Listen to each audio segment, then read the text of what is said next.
Hi, my loves. Happy Three Things Thursday. I'm coming on right now because I felt just so called with the density in the collective, with, the aftermath of the pandemic. And now we're talking about vaccine passports. There's a lot going on. There's a lot of conflicting ideologies. You may have seen on Facebook, your Facebook friends. Maybe you're noticing you running to say something, or maybe you have, and so it's probably creating, and you've noticed a lot of conflicts and a lot of tension. And so I wanted to come on here to help us really look at how can we take this situation from a heart driven entrepreneur perspective, to because we're all here to help raise the and elevate the vibrations of the world. Yes. And drop me a heart if that's you, right? Like, and everybody should be dropping hearts as they're watching this. And so we do that in our own ways. And so I want to bring it from that perspective of how do we respond in this situation where it's so heavy. Okay, more than ever. By the way, if you're here, please type in hi. And if you're on the replay, type in replay. So, more than ever, right now, the world needs us. The world needs you. The world needs you to show up, to share your message, to share your gifts. And you being in your most authentic power, in your most soulful self, is going to support you because you are like a lighthouse. You are turning on your light. And when you turn your light on, you literally are expanding your vibration. You're elevating your own vibration to love, peace, and joy. If you do not know about the map of consciousness, which is developed by Dr. David Hawkins, please Google it. I can see if I can find a link and then just drop it in here as well. So powerful. This is one of my favorite concepts to talk about. But basically, if you don't know about it, Dr. David Hawkins, he measured emotions, which are energy in motion. And he put it into two categories, basically. So high vibrations and low vibration, right? Or power versus force. And at the very lowest is shame. At the very highest is enlightenment. And so at the very highest of the low vibrations is pride. Right? And I think there's a lot of pride going on right now where the ego is really taking over. The first step into the higher vibrations is courage.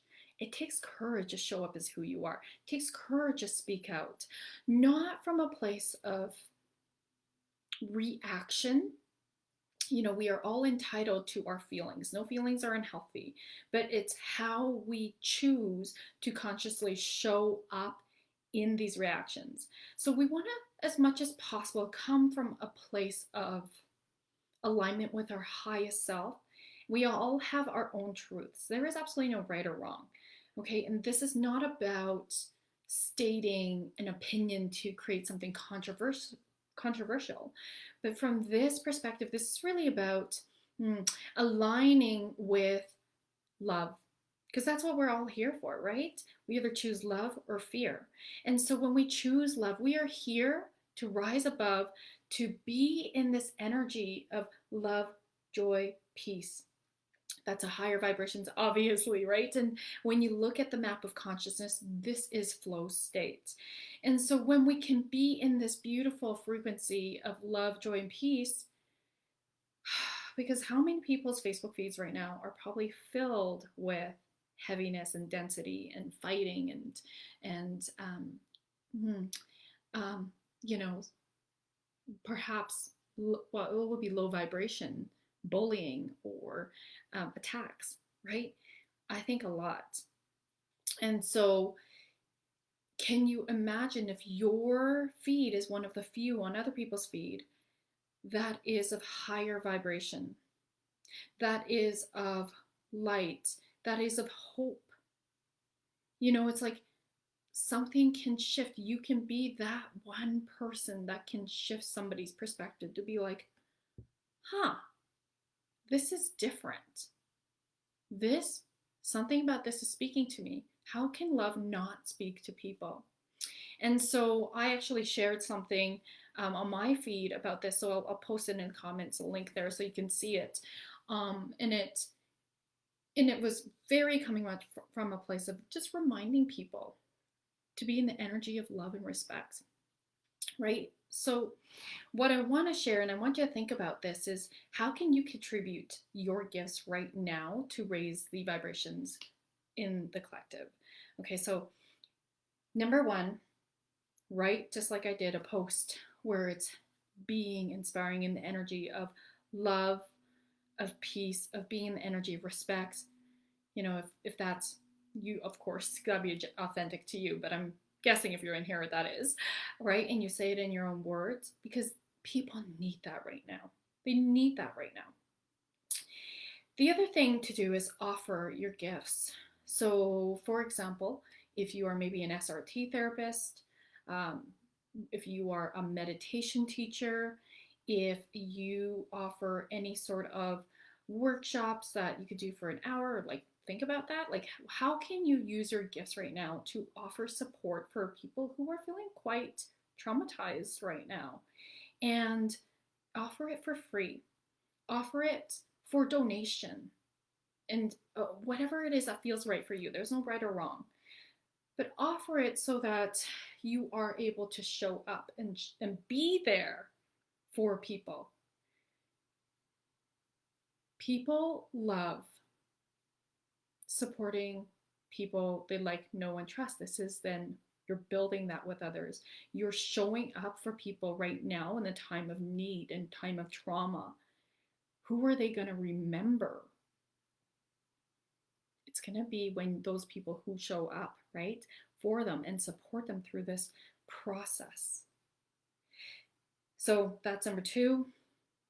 Number three is reach out, like celebrate people, celebrate, share things that, like, how do I want to put this? So probably getting more than three right now. But one thing I was thinking about is you could do personal touch points. So I was just with my work wife, Joanne Bartolome, who is my of empathy marketing. She's my marketing team. She's been incredible. And we went out for dinner yesterday. And I was really reflecting on how amazing Joanne is at gift giving. In fact, we met on social media. I saw her speak at a conference before COVID, and we both live in Edmonton.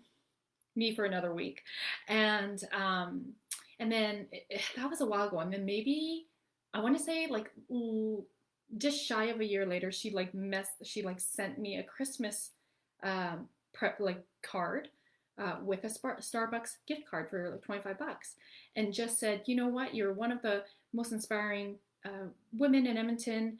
I wanted to just acknowledge you, and here you go. You know, and we weren't really friends, and we kind of like, you know, like each other's stuff or whatever. But that little touch point obviously went a long ways. And so from that, I was just like, yeah, like, who am I going to think about when I want to hire more team? Of course, I thought about Joanne. And so, you know, think about how can you show up for other people right now, to let them know and acknowledge them. How can you, and maybe it doesn't, it could be a friend, and just say, hey, just thinking of you, right? How are you doing? It could be someone you've been admiring from afar and you think somehow, you know, they might be a potential client. It can be somebody that you just feel like maybe you want to collaborate with. So think about all these different ways and how you can start to make that connection. Joanna and I were talking about love languages. Hers is clearly gift, right? Mine is words, and quality time and physical touch. So, you know, even me celebrating people that I love through posts. And you will see that I did that for my soul sister Raki, whose birthday it is today, and I wrote a whole novel, really. But, you know, that really was coming from my heart. I actually cried when I was writing this. And my hope, like this was for Raki to celebrate her and to share the world with her, because I think more people need to know about her, but also to be inspiring that there are friendships like this, that you can be that friend, that other people can say, holy moly, this is inspiring. You know, in a world where right now we probably are seeing so much yuckiness, it's amazing. It's a fresh breath to see something of love and feel that energy. So I hope that this is helpful for you. So to summarize, um, really, how are you going to really show up? You know, what's the message you have? Share something out of to inspire other people to be in that frequency of love. Uh, how what can you offer sharing your gifts right now? And to, you know, of course, then to showcase your business. And then number 3 is, what is something you can do as a touch point? All right, my loves, let me know which one resonates with you. Let me know which action you're going to take as well. Have an awesome Thursday.